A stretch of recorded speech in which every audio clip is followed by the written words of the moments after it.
dia, 8h05, hoje dia 31 de maio. Bom dia, professor Lázaro, bom dia, Paulo, bom dia a todos e a todas, para você viajando, obrigado pela carona, com a produção e a redação de Marcos Trolleis e a valiosa contribuição dos comunicadores populares, Isa Oliveira, Irineu Oliveira, Maria de Fátima de Jesus, Benizário Júnior, Lázaro Mendonça, Genivaldo Santos e a apresentação de Roberto Andrade, damos início ao Sintese em Ação. Aqui, cada notícia é um tijolo na construção de um mundo em que a educação é vista como o ato mais transformador e revolucionário que existe. O que trazemos hoje tem um objetivo: formar cidadãos críticos, capazes de enxergar além das cortinas da desinformação. Durante as próximas 2 horas, não vamos falar apenas sobre educação, vamos muito além. Vamos explorar tudo aquilo que movimenta, desafia e molda o nosso cotidiano, porque a vida é e sempre será uma sala de aula infinita. Cada momento vivido, cada desafio enfrentado traz consigo uma nova lição. É isso que nos motiva e é por isso que estamos aqui, pois sabemos que a mudança que desejamos para o mundo começa em cada um de nós. Muito obrigado por estar conosco. Está no ar pela Rádio Eldorado FM de Lagarto, Sintese em Ação. Covardia sem tarifa. Existe um poema do escritor Gonçalves Dias que conta uma história que vamos utilizar como ilustração para o editorial de hoje. O poema Ijuca Pirama conta, de um jeito simples, uma história sobre coragem e honra. Um jovem guerreiro indígena é capturado pelos inimigos e implora para não morrer, pois precisa cuidar do pai idoso. Os inimigos o libertam por pena, mas o pai acha que o filho foi covarde e sente muita vergonha. Então, o jovem guerreiro volta para enfrentar os inimigos com muita coragem, mostrando que era valente. Ao retornar à luta, o jovem prova seu valor com tamanha bravura, que acaba reconquistando o respeito até mesmo dos adversários. No entanto, a realidade que nos cerca hoje está longe dessa nobreza. Temos diante de nós um cenário político que é a antítese da coragem narrada no poema. O recente tarifaço imposto pelos Estados Unidos ao Brasil, articulado de maneira sombria pela família Bolsonaro, não trata apenas de questões econômicas. Trata de proteção política, de uma tentativa desesperada de anistiar quem atentou contra a democracia brasileira naquele trágico 8 de janeiro. O que fica evidente nessa manobra é uma vergonha muito maior do que aquela sentida pelo pai do guerreiro Tupi. Uma vergonha coletiva, profunda e dolorosa. Bolsonaro e seus filhos, responsáveis por essa triste articulação, não têm a dignidade, tampouco a coragem do personagem criado por Gonçalves Dias. São incapazes de assumir a responsabilidade pelos seus atos, de encarar a justiça, porque sabe que tem culpa. Se acreditasse na própria integridade, agiria como o presidente Lula, que declarou: não troco minha honra pela minha liberdade, porque sei que sou inocente. Eles preferem, porém, refugiar-se nas sombras, recorrer ao subterfúgio e se apoiar em alianças internacionais duvidosas.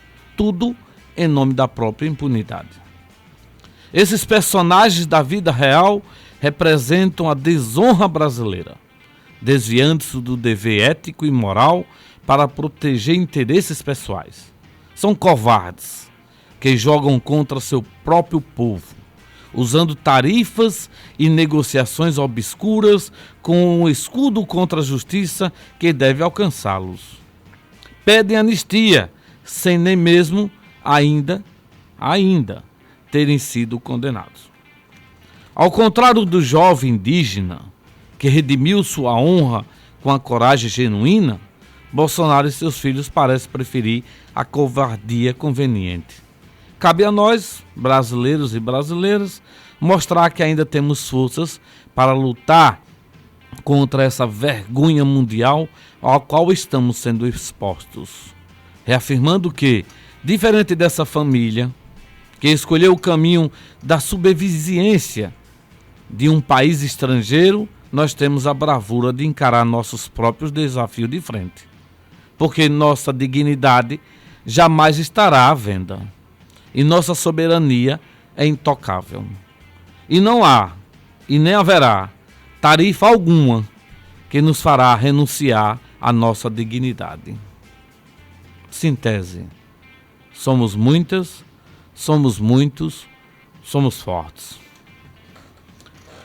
8h16, o programa Síntese em Ação da Centro-Sul já está no ar e até às 10 horas traremos para vocês muitas informações, muito conhecimento. Bom dia, Roberta Andrade, bom dia, Paulo aqui na técnica, Natana, Júnior acabou de chegar.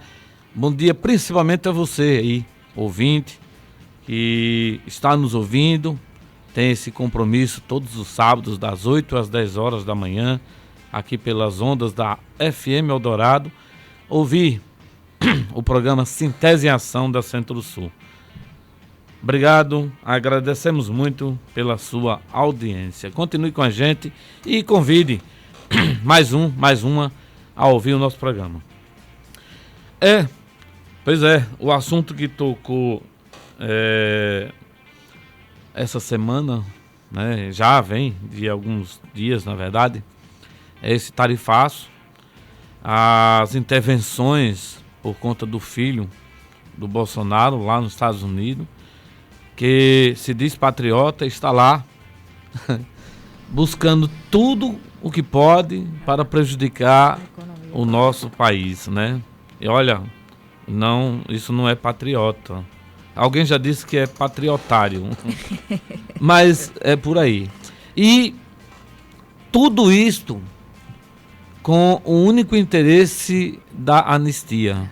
E para quem nos ouve, mais uma vez, a gente não cansa de falar isso, anistia é o perdão de um crime cometido. Quem pede anistia é réu confesso de ter cometido qualquer que seja o crime e busca o perdão. Anistia é perdão. É diferente de você pedir justiça. Pedir justiça e pedir anistia são coisas diferentes. Pedir justiça, você quer que dentro da lei seja julgado, condenado ou absolvido, e se for condenado que pague pelo que se deve. Mas anistia é você assumir o erro. E aí você pede ao mesmo tempo anistia e depois diz que não é culpado. Aí fica confuso, né? Para quem não tem muito conhecimento, essas palavras fazem uma confusão enorme dentro das cabecinhas, muitas delas ocas. Só tem Mas tem, né? Tem a cabecinha, parece cérebro de camarão. Aí eu me lembro do personagem, né, dos Estados Unidos, o desenho do Simpson, né? Fizeram radiografia do cérebro do cara. Só tinha uma bagezinha de amendoim no cérebro. Atrofiado, né? Não usa, não busca o conhecimento, não busca a verdade. E aí se deixa levar. É tanto que às vezes a gente analisa assim os seguidores, né? Sim, e a gente puxa, não deve ser aqueles zumbis. Que não sabe para onde vão, só segue o barulho do som, alguma coisa assim. É impressionante. Mas é isso. E o tarifaço é uma medida do governo dos Estados Unidos que até ele mesmo não sabe o que está fazendo, né? Nesse processo de tarifar, ele será mais prejudicado do que o próprio país, Brasil. O PIB tende a crescer menos lá do que cá. Mas, cabeça de um doido, né? Às vezes toma decisões que nem ele mesmo entende. E às vezes a gente fica até pensando, não, por trás disso tudo existe uma outra intenção. E eu acho que está muito óbvio para todo mundo de que os Estados Unidos quer dominar o mundo. Ele quer se sobressair, ou seja, quer que o dólar que é outra questão discutida muito, até querendo bater no nosso Pix, que deu certo aqui, porque prejudica os Estados Unidos na questão das bandeiras, dos cartões de crédito. Você tem seu cartão de crédito aí, pode olhar que muitas dessas bandeiras, a gente não vai citar nomes para não fazer propaganda, são bandeiras americanas. E o Pix é automático, né? Você não paga nada, não tem fatura, você não tem juros quando você atrasa a parcela. E os cartões de crédito sentiram um pouco disso também. E nessa questão. Aí também cria outros motivos, né? Como a 25 de março, lá no São Paulo, que é um movimento popular de compras de mercadorias. Ele agora verifica que aquilo prejudica o comércio dos Estados Unidos, as grandes empresas. E, além disso, também interfere na questão ambiental do Brasil, dizendo que o Brasil desmata para produzir mais e competir com o mercado americano. Então, não falta desculpas, mas ele quer, na verdade, interferir na soberania nacional do Brasil e em outros países também, mas aqui a gente trata mais do nosso. Sim. Interferir para dizer que é o tchau, que é quem manda no mundo, que quem impõe as regras financeiras, comerciais de todo mundo. Então, esse é aquele poder que não chega ao fim. Além disso, também tem aí uma especulação de que o mercado financeiro algumas pessoas teve informações privilegiadas, e antes dele tomar a decisão de tarifar o Brasil em 50%, as pessoas compraram muitos dólares, bilhões de dólares. E aí, sabendo que ele ia tomar essa decisão de taxar em 50%, o dólar aí subiu. E no mesmo dia, uma pessoa comprou bilhões de dólares no mercado financeiro logo cedo, depois do anúncio do tarifário, vendeu e aí lucrou bilhões e bilhões e bilhões de dólares. Então, os Estados Unidos estão investigando, mas as entidades responsáveis por investigar isso são de controle do presidente dos Estados Unidos. E se alguém tomar alguma medida de investigar, será demitido. Então, ele fez tudo isso e está lucrando muito com isso, ganhando dinheiro. Não digo que é bem ele, porque não se sabe quem é, mas alguém que tem informações privilegiadas, né? Você chegar a comprar uma ação hoje, muitas, né? Vamos falar exemplo de uma, comprar uma de R$10 hoje, pela manhã, vender de R$15 à tarde, qual outro investimento dá tanto lucro de 50% em poucas horas? Isso aconteceu nos Estados Unidos. Mas é isso. Por trás disso tudo existe manobras de super enricar, favorecer os ricos, privilegiados, dominar o mundo, né? E a gente aqui, na pessoa do presidente Luiz Inácio Lula da Silva, não baixou a cabeça, não deve baixar a cabeça. Jamais. E se você aí se diz patriota, se diz brasileiro, vamos defender o que é nosso e não vamos deixar que nenhuma e ninguém em qualquer lugar do mundo faça as interferências no sentido de nos prejudicar. É a hora de nos unir. E, para finalizar, esta foi uma pauta que uniu até mesmo a direita junto com a esquerda em prol da defesa da soberania do nosso país, e assim deve ser. Deixe as brigas políticas de lado, mas vamos defender o nosso país, nosso Brasil, porque esse Brasil, esse país é nosso. Exatamente. Existe uma democracia que lutamos por ela, aliás, e não pode deixar qualquer um intervir nas nossas questões jurídicas. Baixa a cabeça e o cacete desce na nuca, viu? E depois não se levanta mais, não. Depois outro país vai querer fazer a mesma coisa com o nosso país, né? Não pode baixar a guarda, não. E ainda tem gente que diz, mas eu sou a favor de Trump. Eu digo, poxa, mas eu entendo, como eu disse, o que é que tem dentro dessa cabeça? Então, eu não vou entrar em conflito. É visível também que tem um problema psicológico, tem trauma. A gente entende, certo? O seu posicionamento não concorda, mas entende. Porque você comparar Trump e Bolsonaro, hein, Paulo? São dois... O que eu posso falar? Dois psicopatas. Oi, Roberto Silva aí, já chegou por aqui, já tomou o cafezinho. Bom, agora 8 horas e 26 minutos. Concluiu, Roberto? Sim. 8 horas e 26 minutos. Já estamos aqui com o nosso presidente do Sintese e também da CUT, Sergipe, professor Roberto Silva, que vai conversar com a gente sobre várias pautas, a negociação com o governo do estado, que vamos colocar a vinheta já e anunciar que teremos uma vigília já no dia 22, a Assembleia no dia 23, e também depois a luta por concurso público. Aqui por Lagarto, Roberto e os ouvintes, muitas pessoas aprovadas no concurso estão naquela ansiedade de serem convocados, e mais do que justo e digno de quem passou no concurso ter sua vaga garantida. Para além disso, vamos falar também do precatório do Fundef e da conjuntura nacional. Assunto não falta, vamos começar porque o programa tem hora para acabar. Bom dia, Roberto Silva, seja bem-vindo ao nosso programa. Bom dia, Edivaldo, bom dia, Roberta, bom dia a todos os ouvintes. Muito bem. A próxima segunda-feira tem uma vigília e a comissão de negociação do Sintese estará antes anunciado, seria na Cefaz, às 8 horas, mas será agora às 14 horas no Palácio do Despacho, lá na Adélia Franco. Qual a expectativa dessa audiência confirmada, né, a presença do governador do estado? Isso, a audiência estava previamente marcada com a secretária da Fazenda, né, a Sara Tarsila.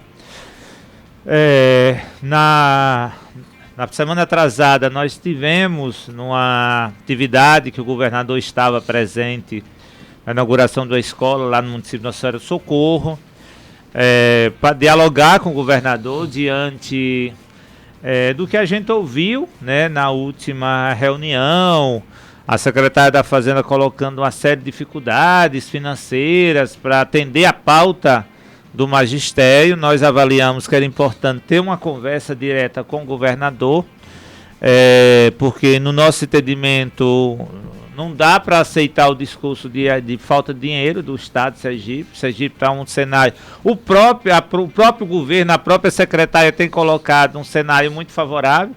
Inclusive o estado pegou agora 2 bilhões de reais de empréstimo e o próprio governo colocava a realidade financeira muito boa, né, do estado de Sergipe.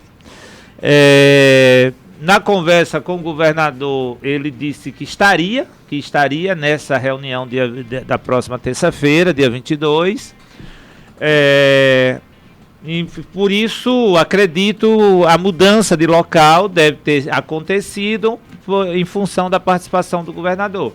Que a princípio seria na Secretaria da Fazenda, agora vai ser no Palácio dos Despachos. A gente espera que seja uma reunião que de fato tenha proposta, porque de fato o magistério estadual está muito cansado, né? A gente vem com reuniões com o governo desde o mês de março. De março até agora a gente já teve aí umas 10 reuniões, coisa assim.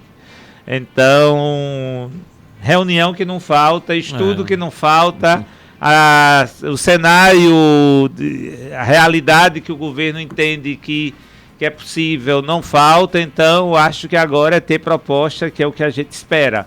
Por isso também na quarta-feira a gente já tem assembleia, né? Porque independentemente do que acontecer na reunião, nós vamos estar fazendo assembleia, discutindo com os professores o que fazer. Como disse, reuniões não faltaram. Vários levantamentos foram feitos, estudos, né? E nesse sentido, até parecidos os estudos com o Sintese em relação aos estudos feitos pela Secretaria do Governo, que há possibilidade de avançar na negociação, deixar as reuniões e partir, de fato, para as ações e recompor direitos da categoria, principalmente da rede estadual. Isso, Genivaldo. Veja,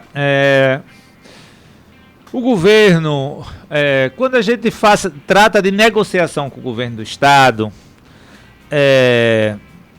a gente precisa, assim, especialmente a sociedade, porque às vezes o ano passado mesmo, que foi um ano de muita luta, né? Difícil. Que a gente teve, muito difícil, o magistério. O governo colocava que a nossa principal pauta hoje é o triênio, é a vinculação do triênio ao vencimento dos professores. O governo colocava naquele momento, o próprio governador, que isso representaria em torno de 400 milhões de reais e que era impossível, ia quebrar o Estado se atendesse a nossa pauta.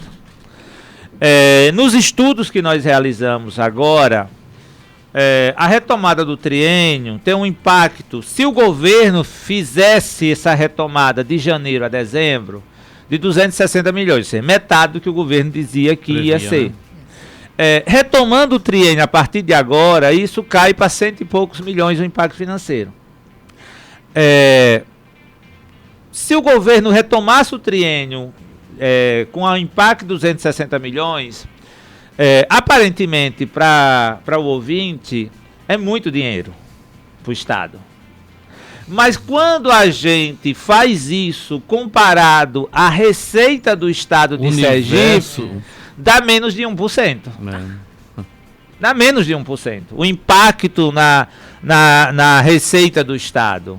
Então, assim, parece ser muita coisa, parece ter muita grana, mas no impacto real da receita não é uma coisa absurda, né, impagável.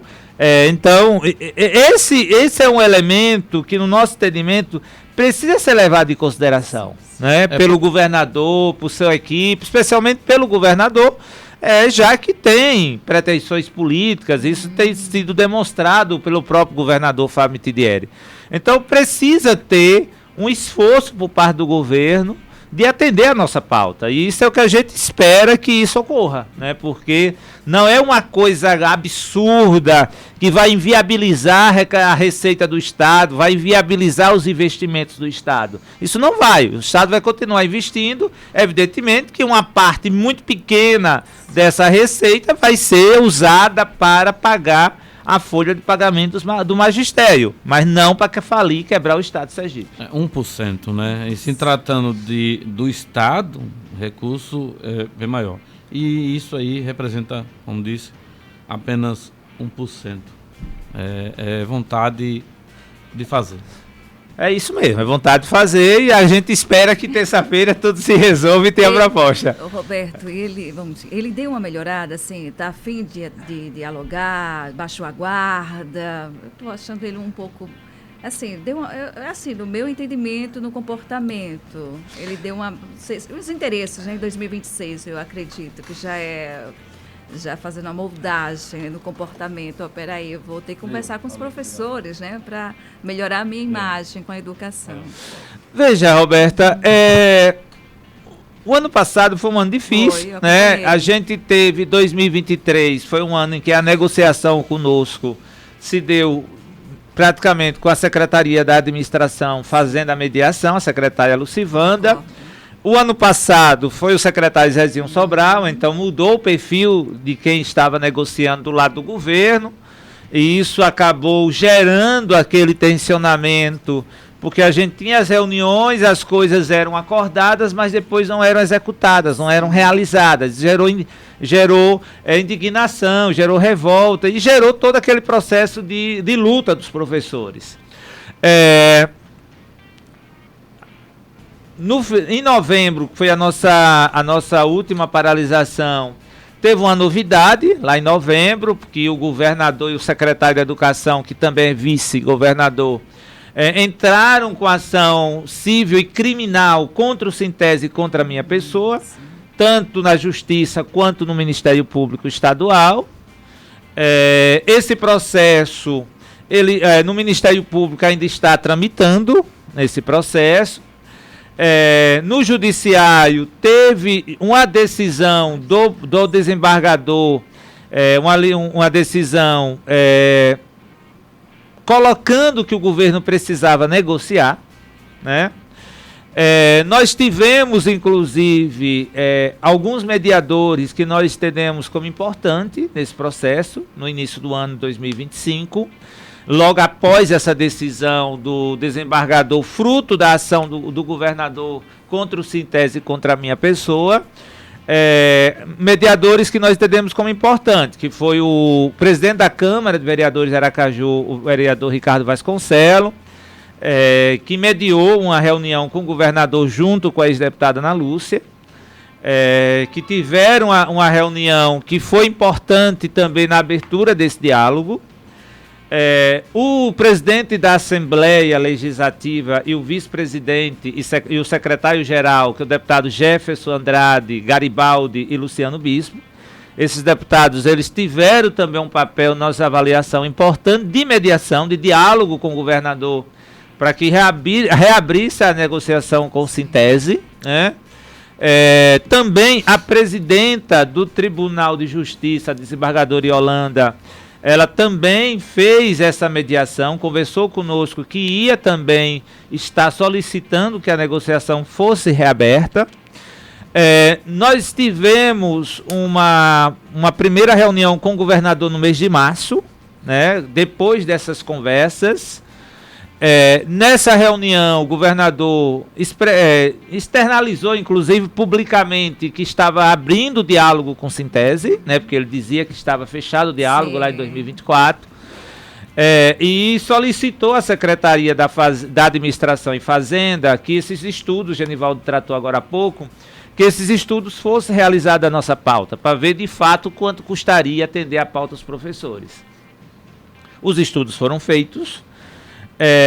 Nós tivemos em junho uma nova rodada com o governador. A gente esperava lá no mês de junho tivesse já a proposta.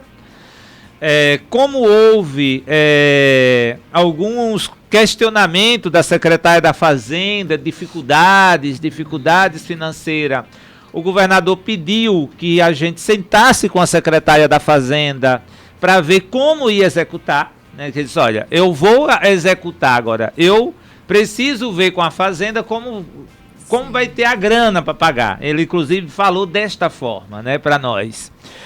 Nós tivemos no dia 20 de junho essa reunião com a secretária da Fazenda, e aí tivemos essa notícia. O triênio a gente não tem como pagar. Isso gerou muita preocupação da nossa parte, porque o magistério, nosso entendimento, não vai aceitar um não como resposta, parado, a gente vai fazer luta.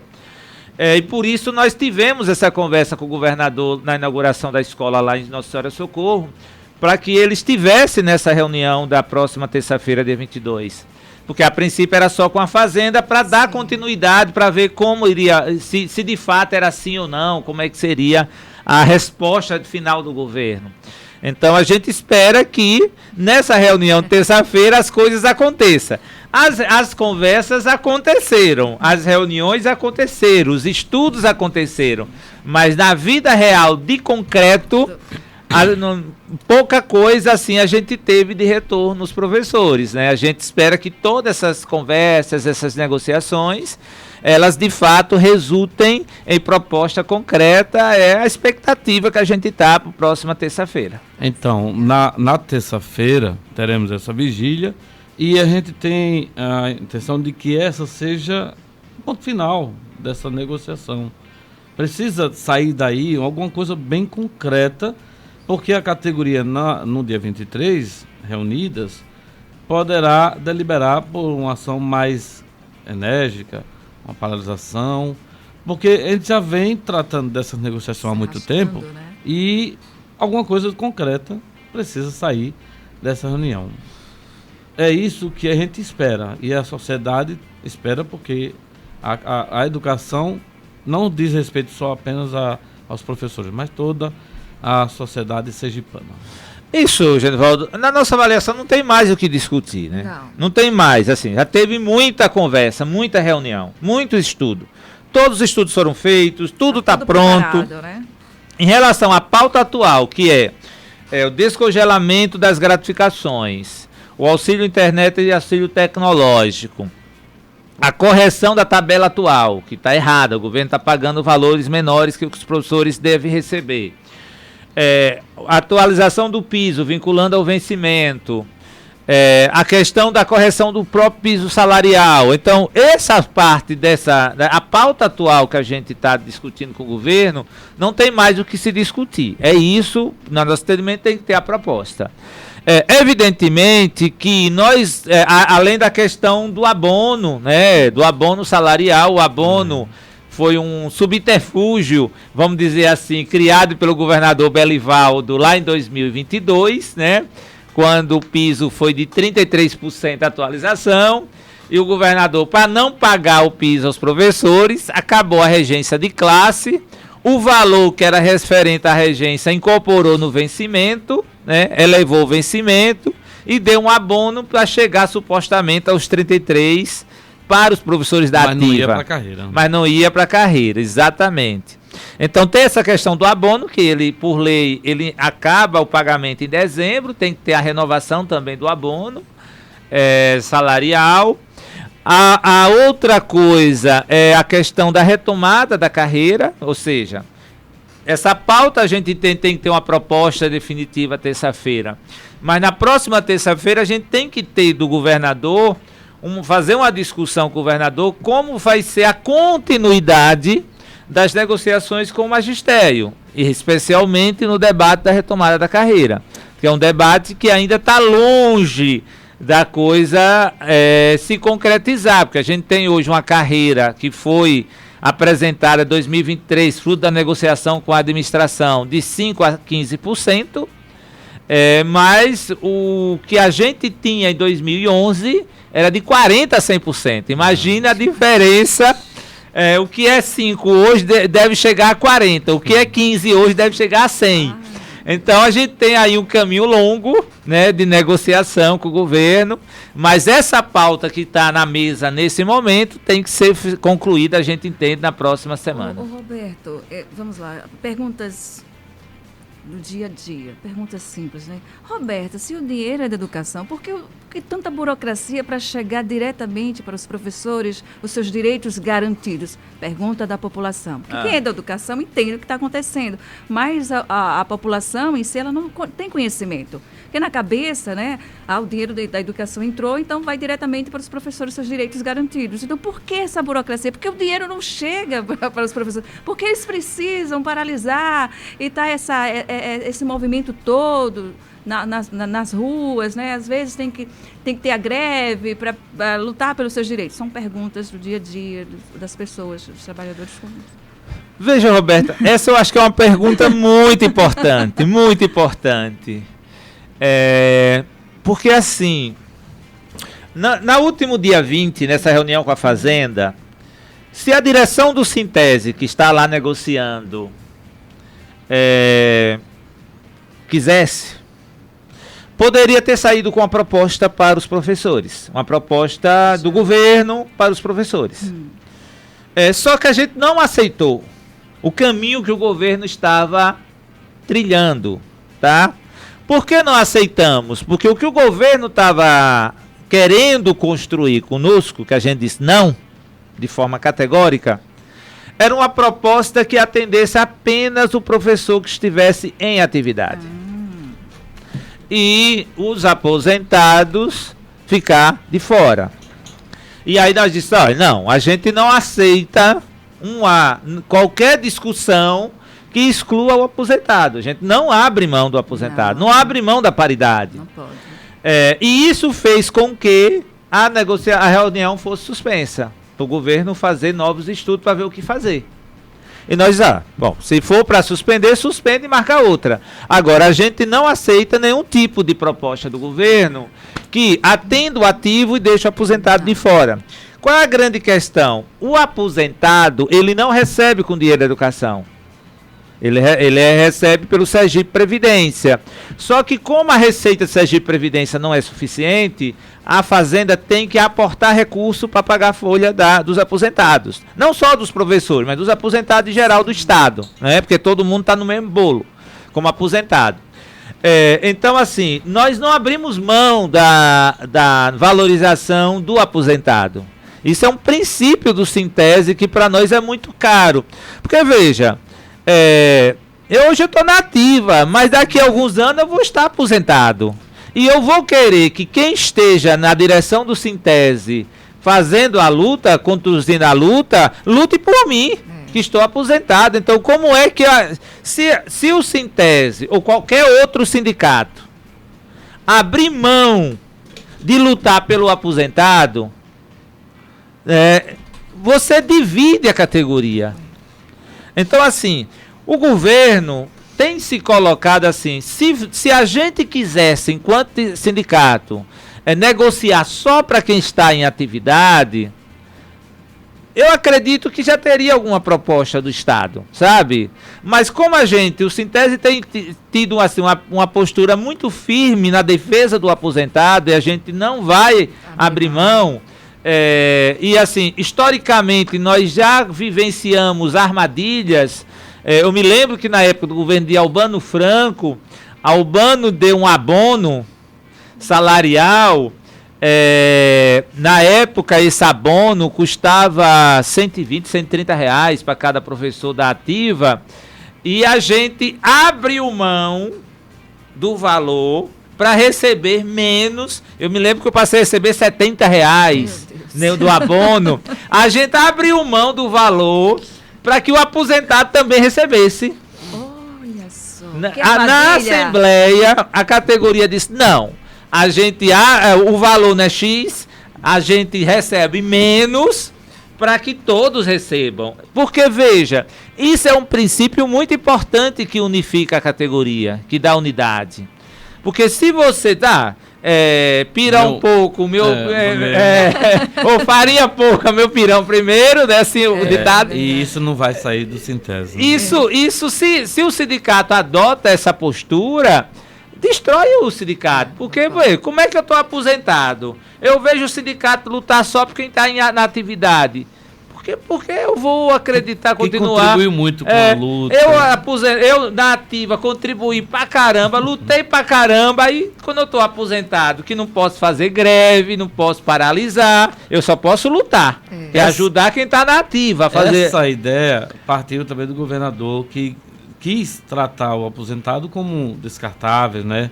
Inclusive é uma das falas aqui da professora Áurea Ferreira, lá de Pedra Mole, que é nossos ouvintes também. Então ela diz: eu apoio, por isso votei, né, nessa chapa do professor Roberto Silva, porque o governo achava que nós aposentados não somos mais necessários. Obrigado, professora Áurea Ferreira, sempre participando aqui do nosso programa. Inclusive, deixando aqui nossos telefones à disposição para fazer perguntas aqui ao nosso presidente Roberto Silva. 3631-1861, 99915-1007. Pois é, Roberto, é isso. O aposentado, sim, inativos nunca, contribuíram sempre com a luta. Porque essa história de inativo, né? Porque essa forma de taxar o aposentado de inativo já tem um caráter de pejorativo, né? Que assim, acabou, né? Você já foi para casa, deu o que tinha que dar, acabou, vai para casa. E não é assim, né? As pessoas se aposentam do trabalho, mas não se aposenta da luta, né? O aposentado tem um papel importante da luta.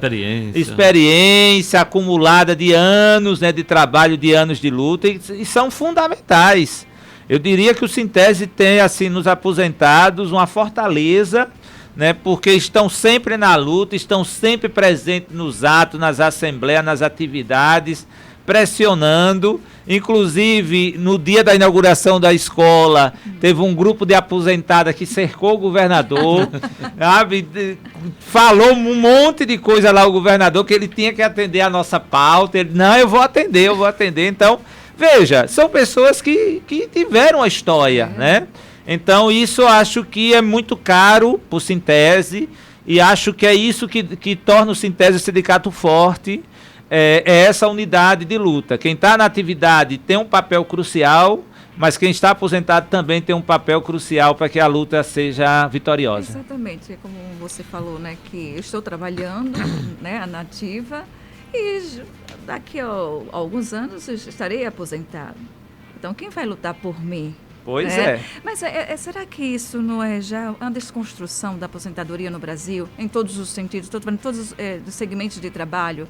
Porque temos uma geração Z, o Roberto Silva está na sala de aula e sabe que o pensamento dessa geração Z, eles não pensam mais, né, nos sindicatos, não pensam na luta de aposentadoria, pensa a curto prazo. É o que eu estou vivendo agora. Eles não estão pensando, professor Genivaldo, a longo prazo, quando chegar a velhice, né?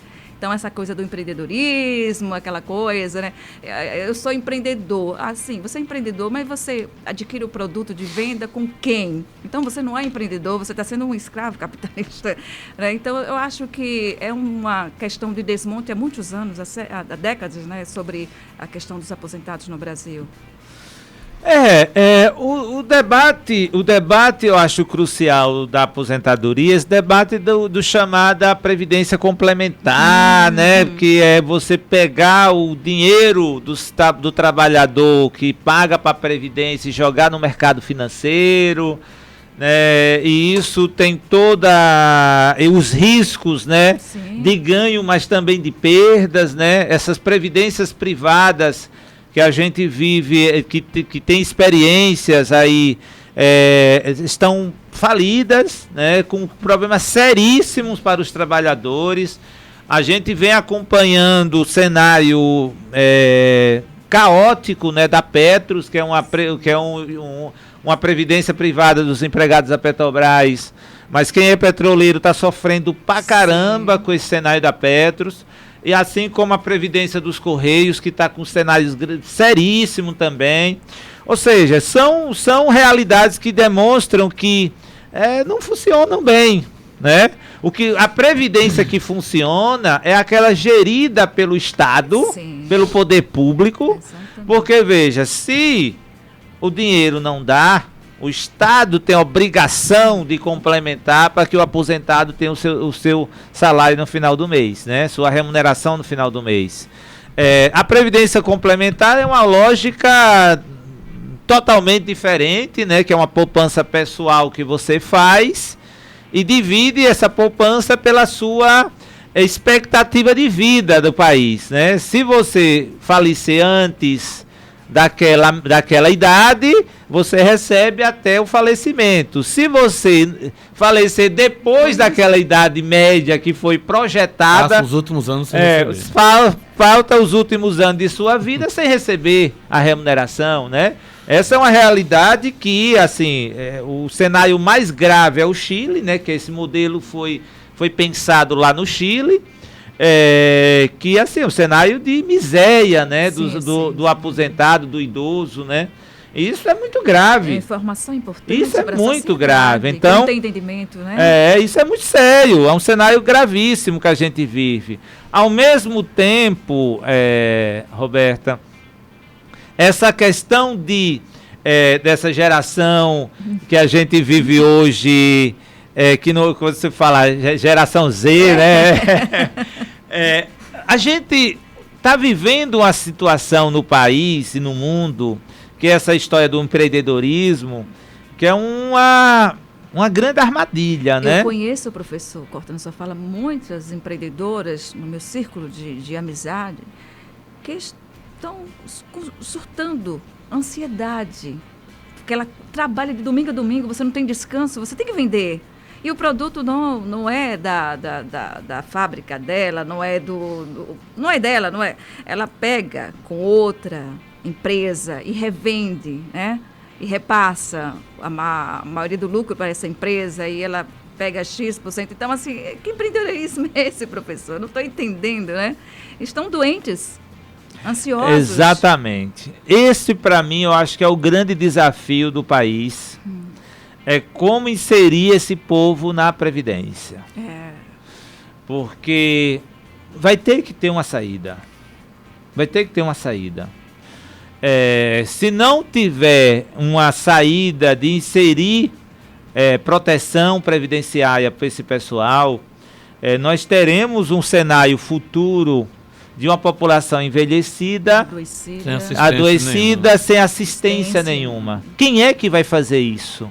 Tem que ser o Estado brasileiro, né? E sem um processo de uma política previdenciária séria para incluir esse pessoal. Por exemplo, o governo, o presidente Lula mandou um PL para a Câmara dos Deputados que tinha problemas, que é o PL que inseria os trabalhadores de aplicativos de 4 rodas, inclusive no sistema previdenciário. O PL tinha problemas porque deixou de fora os trabalhadores de 2 rodas, né, que são de motos e bicicletas, mas criava elementos.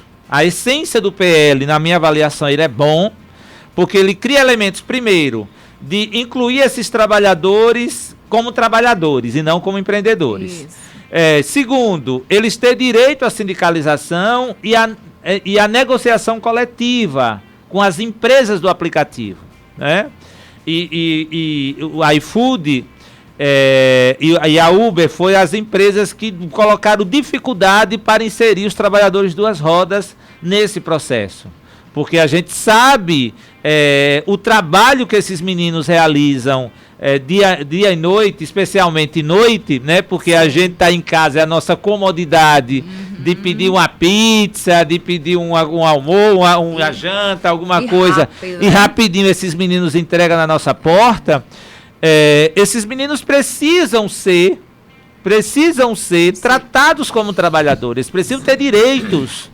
Eles precisam ter algum tipo de ganho de manutenção do seu equipamento de trabalho, que é o carro, a moto, a bicicleta, né? Eles falam lá, porque a gente tem um sindicato dos motoboys filiados à CUTES, eles dizem assim, que quando eu tenho um acidente de moto, que eles estão com a comida o dia inteiro passando fome e sentindo o cheiro de comida, porque o dinheiro que ganha muitas vezes não é suficiente para se alimentar com dignidade. Mas quando sofre um acidente liga lá para o restaurante, olha, sofri um acidente. Aí a primeira coisa que o rapaz disse, e a comida está intacta? Não é esse. E aí? Tem alguma fratura, alguma coisa? E a comida como é que está? Não, tá ok. Tá, então mandar outra então e aí pegar para entregar. Então, assim, e você vai para casa acidentado, com sua moto quebrada, e não tem nenhum tipo de política do Estado de assistência, nem para a sua saúde, para manter você em casa e receber algum tipo de assistência, porque isso é para que serve a Previdência, para dar essa proteção, não só na aposentadoria, mas no trabalho, mas também no instrumento de trabalho, que essas empresas que ganham em cima do instrumento de trabalho dessas pessoas, elas precisam ter responsabilidade sobre o instrumento de trabalho. Você vai usando o carro e a moto, vai desgastando, daqui a pouco. Essas empresas só estão lucrando, porque não existe nenhuma participação da compra do veículo, nada, só lucram. E no caso aí, se a comida estragar, o motoboy acidentado ainda tem que pagar porque o cliente está perdoado porque não chegou a tempo ou chegou frio. Exatamente. E tem toda essa gravidade. Tem um tempo. Aí essa tendência partiu de que você tivesse autonomia do seu trabalho, mas não existe. Você não pode dizer a hora que você vai chegar, a hora que vai sair. A não ser que você desligue o telefone e não preste mais o serviço, mas aí também você não ganha nada.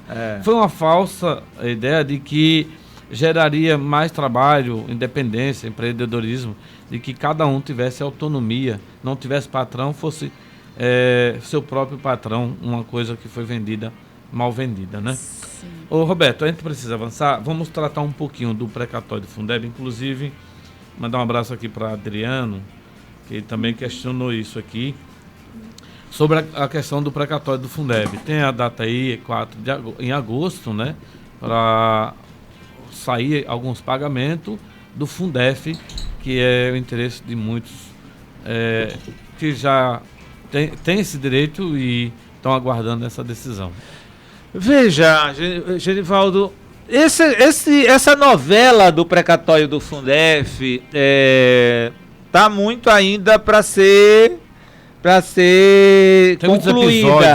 concluída, porque saiu até um vídeo, áudio de uma associação aí dizendo que ia ser paga agora em julho, né? Isso gerou uma expectativa.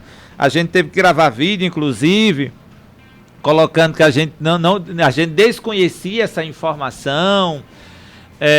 Veja, a informação que nós temos é que o dinheiro vai ser depositado agora em julho. Nós vamos estar na próxima terça-feira, que a gente vai estar na reunião com o governador, o secretário Zezinho Sobral também deve estar na reunião. A gente vai estar questionando sobre isso, o governador, o secretário de Educação. Lá no mês de março, nessa reunião que eu falei agora há pouco de março, nós solicitamos ao governador que o Sintese, porque havia a previsão de receber esse recurso em abril, mas como os deputados e senadores aprovaram o orçamento da União só em março, a União justificou que houve um atraso por causa do atraso da aprovação do orçamento, que o orçamento tinha que ser aprovado em dezembro, e eles aprovaram só em março desse ano, então isso atrasou todo um processo de execução orçamentária. E aí, segundo o governador, na vinda do ministro aqui para Sergipe, o ministro se comprometeu em depositar a primeira parcela agora em julho. E o governador nos disse, inclusive nessa inauguração da escola lá em Socorro, que em agosto possivelmente o dinheiro seria pago. Só que para o governador, ou para o governo, pagar esse dinheiro em agosto, precisa aprovar um projeto de lei, que isso é mais fácil, quem manda para a Alese pode aprovar rapidamente. Precisa produzir a lista de todos os professores que trabalharam na rede estadual, porque tem companheiros que são de rede municipal que acham que vão receber, né? É só para quem trabalhou na rede estadual.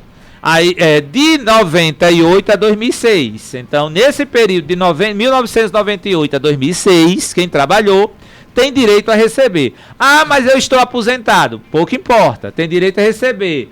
Ah, eu trabalhei com contrato temporário. Tem direito a receber. Na educação. Trabalhou como professor na educação estadual, tem direito a receber o precatório, tá? Ah, mas a minha mãe e meu pai já faleceu. Tem direito a receber os herdeiros, tá?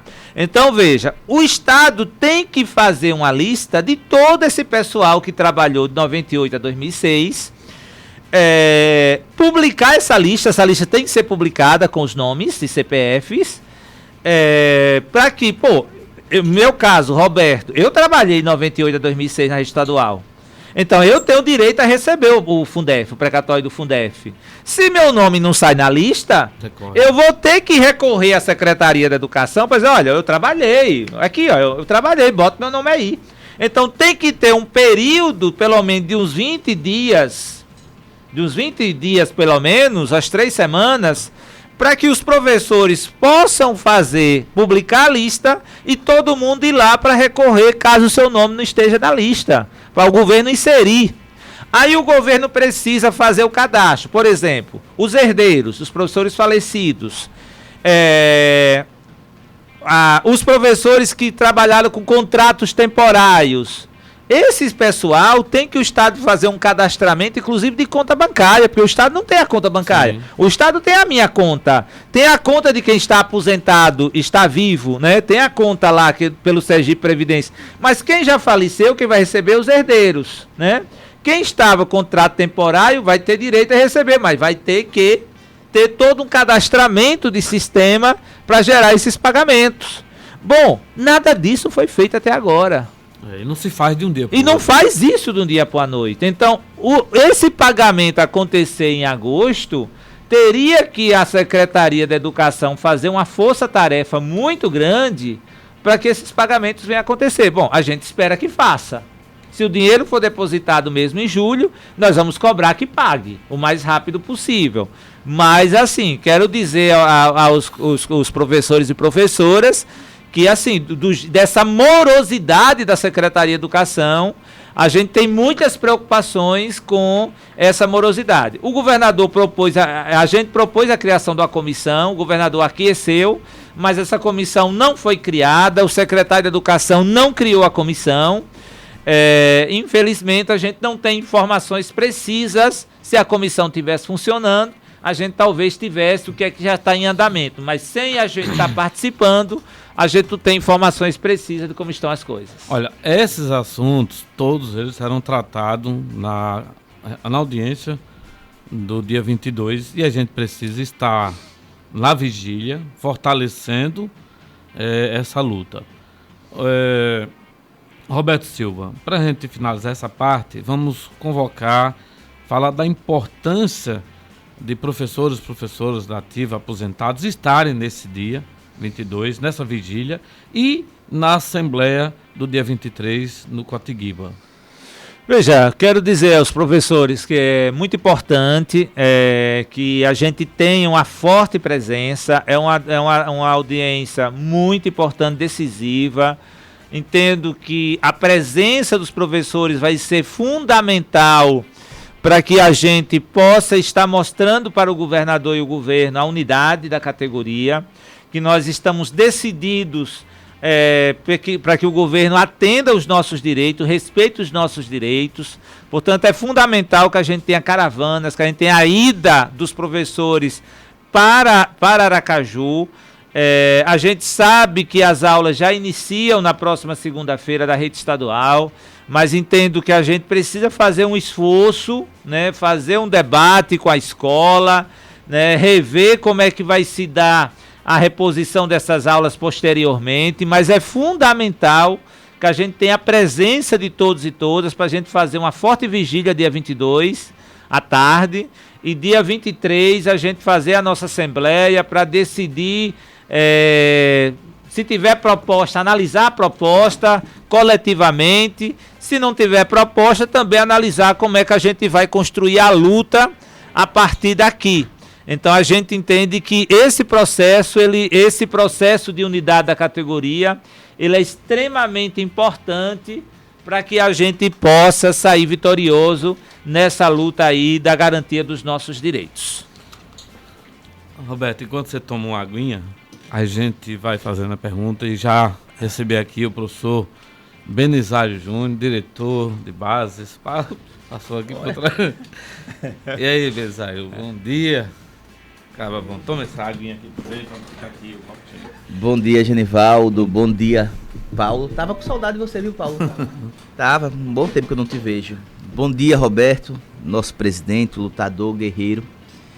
E assim, hoje, daqui a pouquinho, eu tenho uma pautazinha específica aqui de Lagarto, porque, como você vem acompanhando, a gente tá com essa situação das execuções do tema 1150 aqui em Lagarto.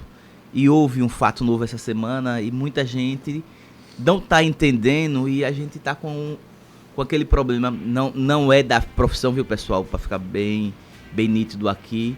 É individual, mas a gente está com aqueles problemas aqui em Lagarto de alguns advogados que estão fazendo mal-caratices mesmo com relação aos professores, vendendo ilusões. E a gente precisa estar explicando tudo que está acontecendo. Viu? Já. Atenção, você que está nesse processo de exoneração aqui no município do Lagarto, fique atento ao nosso programa, convide alguém nessa mesma situação para ouvir. Daqui a pouquinho a gente vai tratar com mais detalhes desse assunto. E também temos novidades sobre o processo de convocação do concurso público aqui do Lagarto. Inclusive, mandar um abraço aqui para muitos que nos ouvem, que são aprovados e aprovadas no concurso. Ontem mesmo recebemos a visita de algumas pessoas lá na nossa subsede, justamente para acompanhar, pedir aquela ajuda, que o Sintese tem essa função, porque foi uma das nossas bandeiras de luta, o concurso público, não só para o Lagarto. Foi não, né? É uma bandeira permanente do porque Sintese. Não é só o concurso público, já se diz por aí, né? Não é só passar em concurso. O mais difícil hoje do concurso é ser convocado ou convocado. Mas vamos tratar daqui a pouquinho desse detalhe. Mas vamos a Roberto. Roberto, a questão do concurso público, o Lagarto a gente vai especificar depois, mas no estado de Sergipe, a gente sabe que uma bandeira de luta do Sintese, a questão do concurso público. Primeiro, para dar um pouco de dignidade aos profissionais da educação, porque deixa de ser um cabide eleitoral e passa a ter a sua efetividade, pode exercer com mais maestria suas funções, que é isso que a educação precisa, de uma educação pública, de qualidade, com responsabilidade e autonomia dos professores, inclusive em todas as esferas, como no plano de aula, na elaboração do plano, visto essas interferências das redes privadas, das instituições de ensino que querem invadir, e de certa forma já estão fazendo isso, as escolas públicas, trazendo prontas suas metodologias que divergem do que a gente vê como educação pública. Veja, Genivaldo, Benizaio, nós temos hoje, acho, dois reforços importantes nessa luta do concurso. Nós tivemos na semana atrasada uma reunião no Ministério Público lá em Aracaju com o Dr. Luiz Fausto Valuar, que é o coordenador do CAOP da educação. O CAOP é um centro que coordena todos os promotores do Estado, né, da educação, todas as promotorias de educação nos 75 municípios. Nessa reunião com o Dr. Luiz Fausto, foi solicitado e o Sintese entregou o cenário de contratos temporários dos municípios e o cenário de concurso, né? A realidade demonstra a necessidade de concurso em praticamente todos os municípios, né? Com exceção dos que estão em concurso em andamento para ser chamado, mas com exceção desses municípios que estão em concurso em andamento de convocação, todos os municípios precisam de concurso. Então, precisa mudar os promotores nos municípios. Eles precisam mudar a forma como trata a educação, porque inclusive nós tivemos um diálogo com a promotora lá de Aracaju, tratando do concurso do Estado, colocando da questão do problema que gera para o estudante o contrato temporário. Né? O contrato temporário, primeiro, que é aquele professor que fica um tempo determinado, então ele não gera vínculo com a escola, com a rede. Segundo, quando o contrato encerra, o aluno fica 1, 2 até 3 meses sem aula, porque tem que substituir com outro professor. Então, tem um prejuízo para o estudante muito grande. Terceiro, a forma muitas vezes como se dá os contratos se dá por indicação política e não por um processo seletivo simplificado. Tem inclusive uma resolução do Tribunal de Contas que a contratação temporária nos municípios, no estado, tem que ter um processo seletivo simplificado, ou seja, pelo menos um processo de título para diferenciar com pontuação com algo que o valha, ou seja, para que tenha algum tipo de mérito nesse processo de contratação, e isso não tem ocorrido nos municípios. Então isso é muito grave, isso afronta a legislação. Porque quebra o princípio da imparcialidade, porque eu contrato quem vota em mim, quem é meu aliado, né? Então isso é ilegal, essa forma como vai ocorrendo nos municípios sergipanos. E eu acho que o doutor Luiz Fausto disse, inclusive, que ia fazer reunião com todos os promotores para que pudesse passar esse cenário que o Sintese apresentou, para ver se a gente avança em concurso nos municípios. Nós tivemos também, agora no mês de maio, uma decisão importante do Tribunal de Contas a partir de uma provocação do Sintese, fruto dessas demissões de professores aposentados que os municípios estão fazendo, porque nós avaliamos que essas demissões são injustas, a forma como se dá, né? Tudo bem que tem uma decisão do Supremo que diz lá que quem estiver aposentado e o estatuto prevê vacância, tem que sair, tem que ser exonerado, mas é preciso que essa exoneração ela aconteça com respeito às pessoas, né?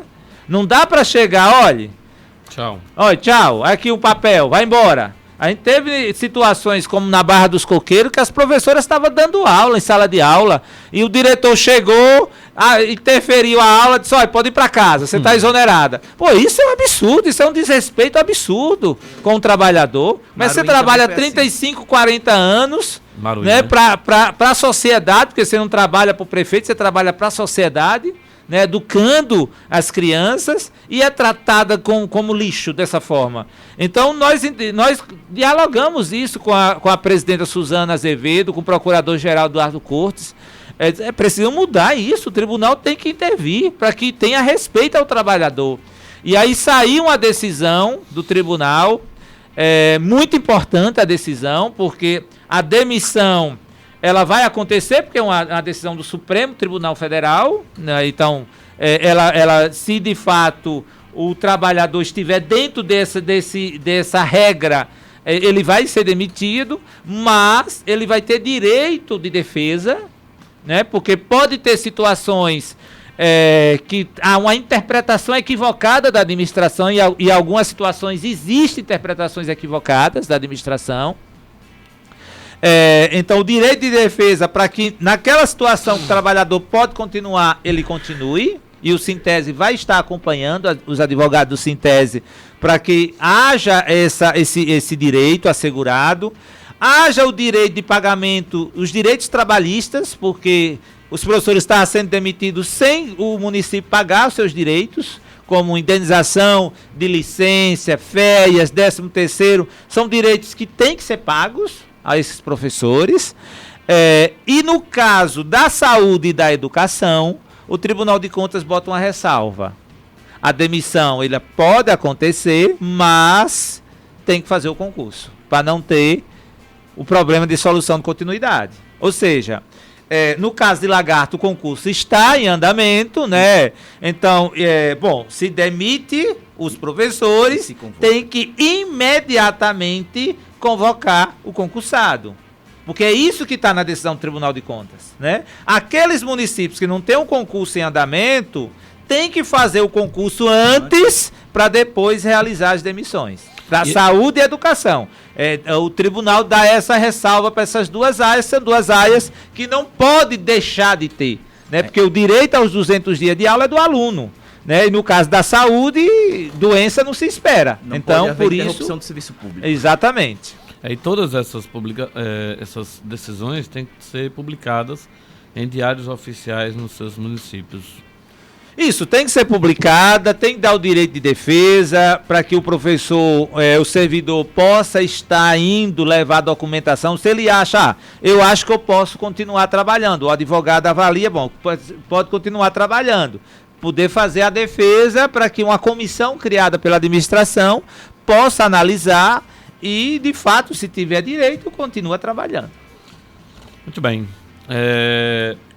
Ainda dentro desse tema, eu estou com uma fala. curiosidade nesse processo do concurso especificamente do Estado. Você falou sobre essas ações, porque o Estado começou a propor um modelo assim que eu achei até meio estranho, porque tinha prova prática, subjetiva, ia dar um problema sem tamanho. Imagine alguém ser reprovado por um ponto e ter esse ponto ali diminuído na sua prova prática. O quantos de ação não iria, porque é uma prova subjetiva, não dá para você quantificar de forma adequada.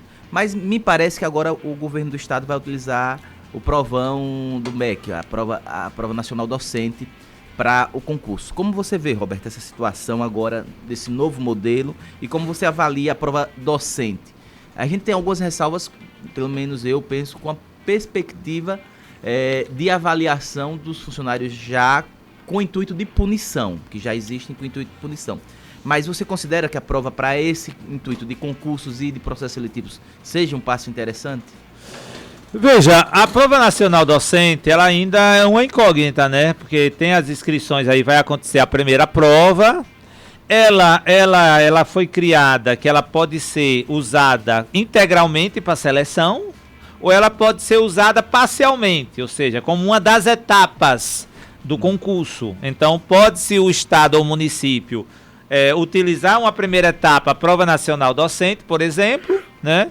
E uma segunda etapa ser realizada pelo próprio município, como título ou alguma outra coisa que entenda que precisa ser feita. Então, ela pode ser usada dessas duas maneiras. Ou a seleção total mesmo, inclusive para contratos temporários. Ela também pode ser usada para fazer a contratação temporária.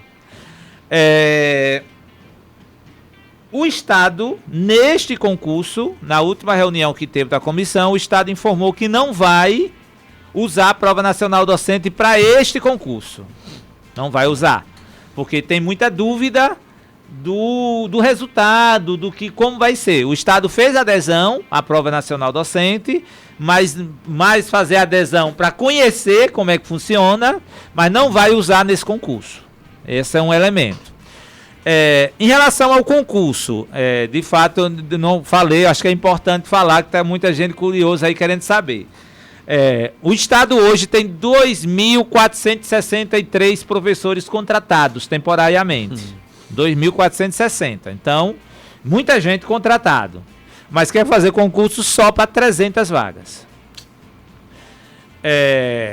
E a gente acha um absurdo, né? Inclusive, nós já notificamos o Ministério Público pedindo uma intervenção do Ministério Público para ampliar a vaga. A coisa é tão escandalosa que a Procuradoria-Geral do Estado, na reunião da comissão, pediu que colocasse na ata que a Procuradoria não aceita 300 vagas, quer mais vaga para o concurso, porque é muito pouca vaga para a quantidade de contrato que tem na rede.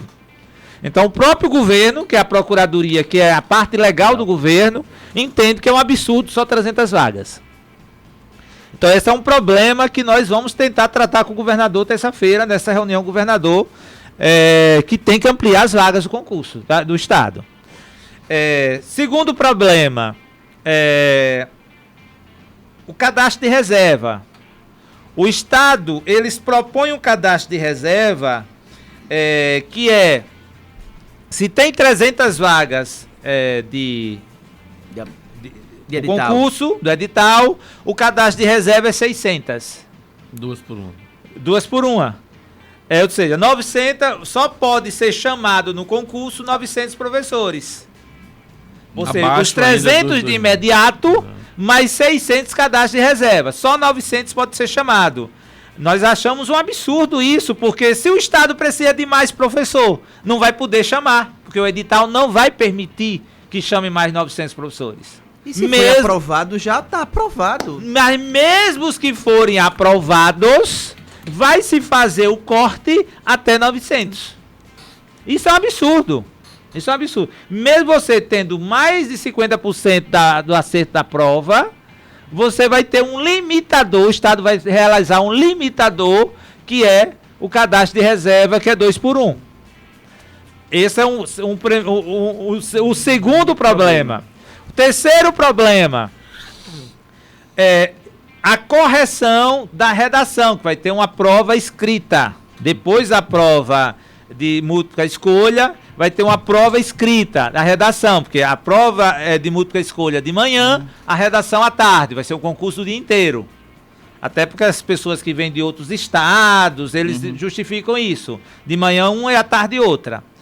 Essa prova de redação, eles só vão corrigir, são 900 vagas que o Estado vai limitar.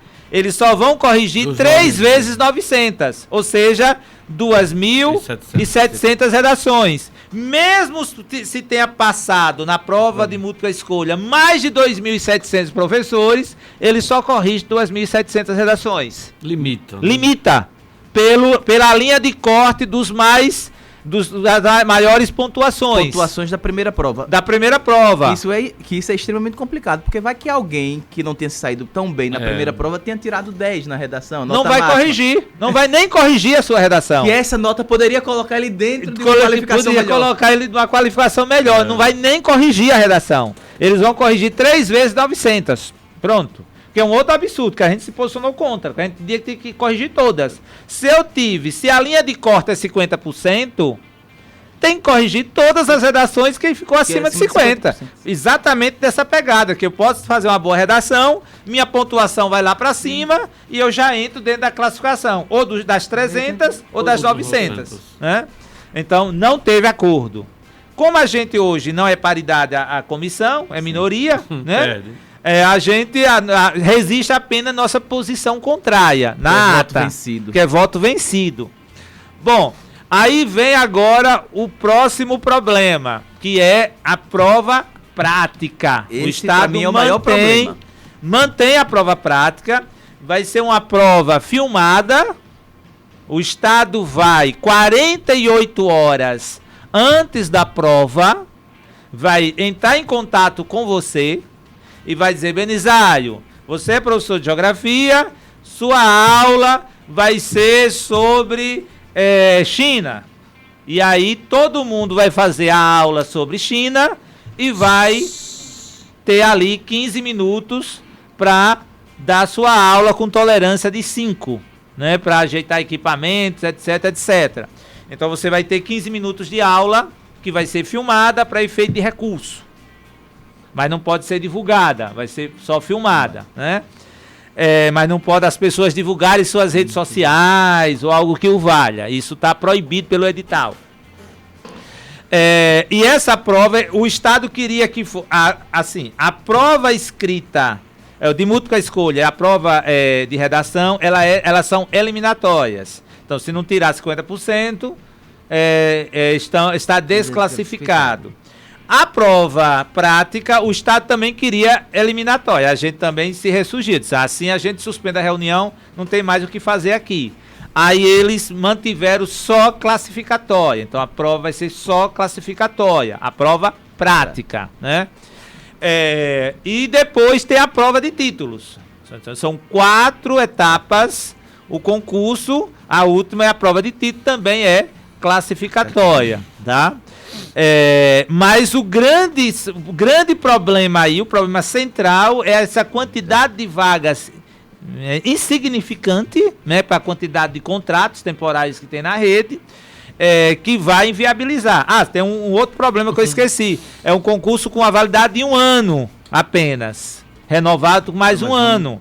Então, que é uma outra coisa que a gente foi contra, porque teria que ser um concurso de 2 com 2, mais 2, deixar o número de vagas e de cadastro de reserva alto, para que o Estado, de fato, precisando, pudesse estar chamando o professor e não precisar todo ano, porque nessa lógica, todo ano vai fazer um concurso, né? Todo ano vai fazer um concurso, um absurdo. Parece até que é o processo de formação de uma indústria de concurso em Sergipe. E fatura muito com as inscrições. E se fatura muito com as inscrições, exatamente. Roberto e Belisário, vamos tratar dessa questão das exonerações e também do concurso público mais específico que Belisário quer falar, e depois a gente vem para a conjuntura nacional, porque, né, tem muito que tratar nessa esfera da conjuntura nacional. Vamos direto para a conjuntura. Então bora logo. Bora logo. Então vamos lá. Olha, essas últimas notícias aí que vem surgindo, inclusive com o tarifaço do Trump, com a prisão domiciliar do Bolsonaro, né? E eu lembro aqui que Givaldo até mandou uma postagem dizendo que quando Dilma sofreu aquele processo do impeachment e levaram ao torturador, e agora Dilma disse que o tempo trará justiça, e hoje Dilma é presidenta do BRICS e Lula é presidente do Brasil. O mundo gira, né? E o Bolsonaro está preso, domiciliarmente, mas está preso. Só vai sair agora de casa 6 horas da segunda-feira. Mas é isso, vamos tratar desse assunto. Na verdade, essa tornozeleira já é uma prisão, porque é a chamada prisão domiciliar, porque ele não pode estar fora de casa à noite, ele não pode sair de casa no final de semana, então está preso, já está privado de liberdade. E só não está preso caçadamente porque a idade, seus problemas de saúde. Mas é isso, vamos lá, Roberto, vamos tratar um pouco desse assunto. Veja, assim, eu tenho ouvido muito, né, pessoal, os analistas, estudiosos, têm analisado todo esse cenário.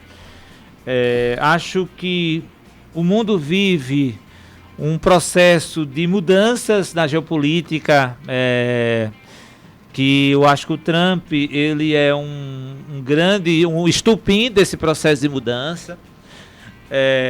Os Estados Unidos vêm perdendo a sua hegemonia enquanto potência hegemônica mundial a partir do fortalecimento dos BRICS. Acho que os BRICS, o Trump, ele expressa verbalmente o que já os Estados Unidos expressava nas suas ações, mas que os presidentes anteriores não tinham coragem de expressar o que o Trump expressa, né?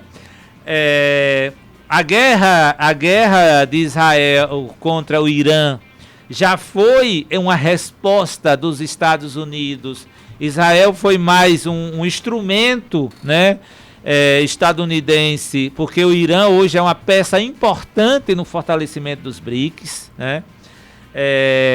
Geopolítico e geográfico mesmo, porque a posição geográfica do Irã ela é fundamental para o fortalecimento dos BRICS. O Brasil é um outro país que tem um papel crucial. O Irã no Oriente Médio e o Brasil na América tem um papel estratégico crucial para o fortalecimento dos BRICS. Então, atacar o Brasil, atacar o Irã, atacar a África do Sul, que tem um papel crucial para a África, para o continente africano. São 3 países que têm um papel crucial no fortalecimento dos BRICS.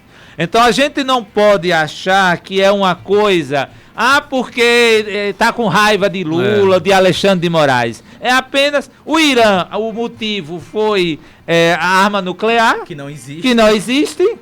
O Brasil, o motivo está sendo Alexandre de Moraes, o STF. Mas é apenas uma cortina de fumaça. O que está por trás aí é o enfraquecimento do dólar como uma moeda internacional, né? Os BRICS já construindo uma moeda dos BRICS que vai ter um papel importantíssimo para o comércio mundial, essa moeda. 50% do comércio mundial vai ser entre o BRICS. Exatamente, vai ser muito importante essa moeda. Isso incomoda os Estados Unidos. Isso incomoda. Ontem o Jornal Nacional fez uma matéria que ali mostra exatamente por que esse ódio aos BRICS.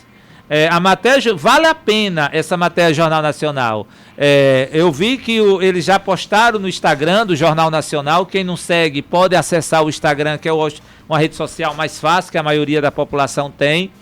Ele mostra como 2 horas antes do Trump anunciar a tarifa de 50% sobre o Brasil, alguém comprou em torno de 4 bilhões de dólares. Disso no comentário 4 bilhões de dólares. Quando o Trump anuncia a tarifa, o dólar sobe estupidamente e essas pessoas vendem imediatamente os dólares, ganhando bilhões de dólares em questões de 3 horas. 3 horas. Pessoas ganharam trilhões de dólares em 3 horas em função da tarifa de 50% ao Brasil.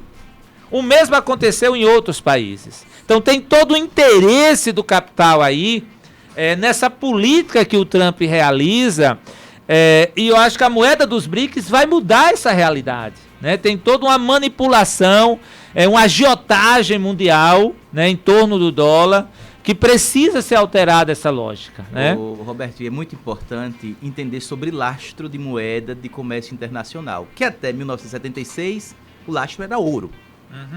O lastro era ouro. Hoje, o dólar é lastreado na confiabilidade dos Estados Unidos, de uma economia que está praticamente estagnada há 10 anos. Ou seja, o que garante que todos esses dólares que circulam vão ser pagos pelos Estados Unidos? É isso que está alertando a população mundial. Hoje, o dólar não tem lastro nenhum. O único, porque antigamente, de fato, tinha a grande economia dos Estados Unidos que lastreava o dólar. Mas hoje a economia dos Estados Unidos não dá conta mais de lastrear o dólar. Essa é a maior preocupação. Inclusive, o dólar já vem sendo mal avaliado por todas as agências de avaliação internacional. Todas já derrubaram a nota do dólar como moeda forte. Então é preocupante e assim...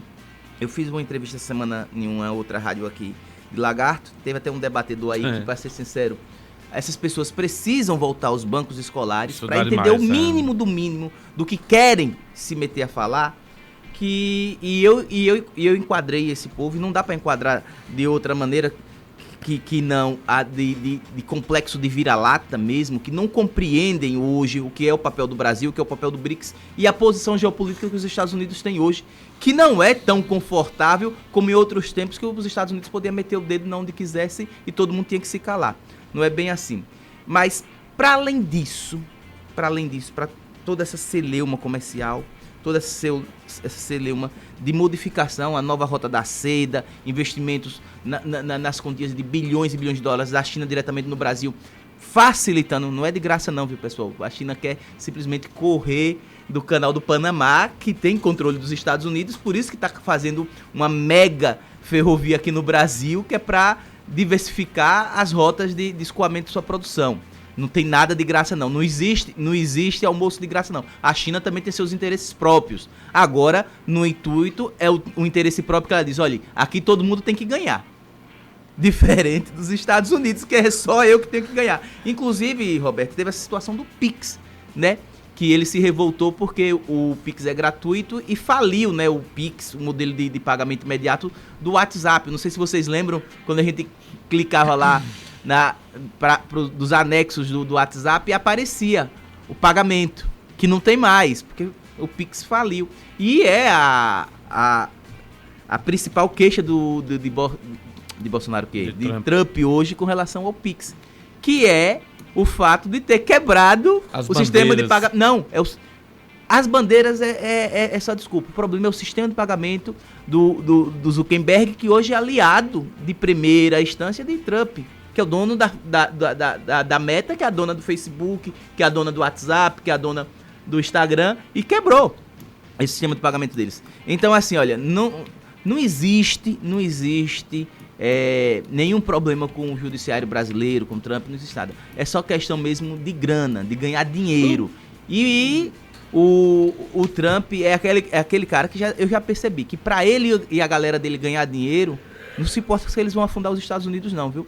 Porque esse tarifaço, antes do Brasil pagar a conta sai dentro dos Estados Unidos, muito caro para a população lá, viu? Porque como é que você taxa produtos que você não produz? É a maior burrice do mundo, Roberto. Você não produz o produto e você taxa. Os Estados Unidos é um dos maiores consumidores de café do planeta. Não tem um pé de café. Laranja. O principal exportador de café para os Estados Unidos é o Brasil. Como é que você taxa café? Um produto que você não tem, que você não produz. Ou seja, nessa guerra aí de Trump e seus amigos saírem ainda mais ricos, eles vão afundar os Estados Unidos. Muito bem, 9 horas e 37 minutos. Vamos aqui aos nossos ouvintes. O professor Irineu faz aqui uma pergunta a Roberto. Roberto, para quem só trabalhou com o ensino médio, tem direito ao recurso do Fundef? E estenda meu abraço ao companheiro Roberto Silva. Veja, Irineu, a lei do Fundeb, porque a gente tem um problema de interpretação, né, até 2021, que o Ministério Público Federal e o Tribunal de Contas da União entendia que os precatórios do Fundef não deveria pagar os professores, era para investir em educação, mas os professores não teriam direito. Nós mudamos essa situação que em 2021 a legislação, a lei do Fundeb, ela passou a prever esse pagamento, essa possibilidade de pagamento, e a lei do Fundeb, ela não diferencia, ela diz que todos que trabalharam na educação básica. Então, ela não diz que é quem apenas trabalhou no ensino fundamental, tá? Então, ela é ampla, o que prevê a lei do Fundeb, a lei atual, que prevê o pagamento dos precatórios. Então, a gente entende que todos, do jeito que está escrito na lei, todos têm direito a receber. A professora Núbia Silva também manda nosso bom dia na escuta, a professora Sônia Freire também, nosso ouvinte, a professora Célia, Márcia Vieira e aos demais também. O programa, o podcast do programa estará disponível na plataforma do Sintese para que as pessoas que às vezes não podem ouvir por alguma questão, hoje poderão ouvir depois na plataforma do Sintese. É www.sintese.org.br, buscar o podcast dos programas, e o do Sintese em Ação da Centro-Sul estará lá. Está chegando o horário e a gente vai se despedindo com aquele gostinho de quero mais, né? Mas estaremos de volta no próximo sábado. Roberto para se despedir ainda. Sim, mas fica aqui de volta. E aí a gente vai aqui as considerações finais de Roberto Silva, de Givaldo, do Belisário, da Roberta, para que a gente vai finalizando. De minha parte é só um tchau e um ótimo final de semana, viu? Um tchau, e terça e quarta nos encontraremos na luta em Aracaju. Um abraço a todos. Para todos um abraço fraterno, né? Dia 22 estamos juntos nessa vigília. Muito bem, e depois o áudio, o podcast desse programa estará no nosso site, no Sintese, para acompanhar, rever e ter como informações. Mas é isso, como o programa vai chegando ao final, a gente... É o quê? Bom, no Som da Resistência de hoje, a Portela, em 2024, levou para a avenida a força de um defeito de cor. Romance de Ana Maria Gonçalves, que virou samba, virou flecha, virou espelho. A história de Kinti, mulher negra arrancada da África, que atravessa o século XIX em busca do filho perdido. Ganhou Batuque e Fantasia, um enredo que, mesmo no brilho do carnaval, carregou dor, coragem e memória viva. Agora, Ana Maria faz história de novo. Tornou-se a primeira mulher negra a ocupar uma cadeira na Academia Brasileira de Letras em 127 anos.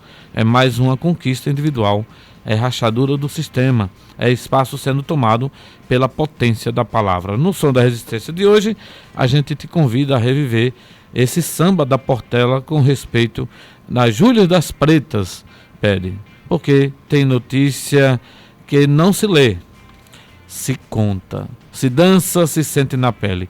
Quando a mulher negra ocupa a Academia Brasileira de Letras com força das ancestrais, até o silêncio se rende e o carnaval se adianta. Vamos celebrar e ouvir Samba Enredo da Portela 2024. Nos despedimos de vocês, voltaremos no próximo sábado. Sintese, somos muitas, somos muitos, somos fortes. Até o próximo sábado, um abração a todos. O samba genuinamente preto, tem a coisa de do gueto, que exala nosso afeto. Embala a mãe no colo da saudade, pra fazer a identidade nosso livro aberto. Ô Motumbê, vim do ventre do amor. Ô Motumbê, pois assim me batizou. Alma de gente e a justiça de Xangô. O teu exemplo me faz ser do sagrado feminino ensinamento. Tem como é falta o tempo de comprover o mal. Inspiração, a forma dela e preta, tua voz de brincadeira, o azul que reina e Iemanjá, sobe a lua de Benim, viva o povo de Benguela, essa luz que brilha em mim, e habitar a Portela, da história de Maim, liberdade se revela, nasci quilombo e cresci, sobe a lua de Benim, viva o povo de Benguela, essa luz que brilha em mim, e habitar a Portela, da história de Maim, liberdade eu nasci. Nasci quilombo e cresci, favela. Eu sou Calunga, é mal que apareceu outra mão. A Cuba deu um rosto vestido na veia, o meu não me dá de beber, o sangue que corre na veia, ale. Em cada peça, em cada sonho nega, eu te sinto nega, seja onde, em cada campo, em cada sonho nego, eu te cuido nego, tá de onde, sarava O programa que você acabou de ouvir é uma produção independente e todo o seu conteúdo e opiniões são de inteira responsabilidade de seus realizadores. Chegamos ao final de mais um programa.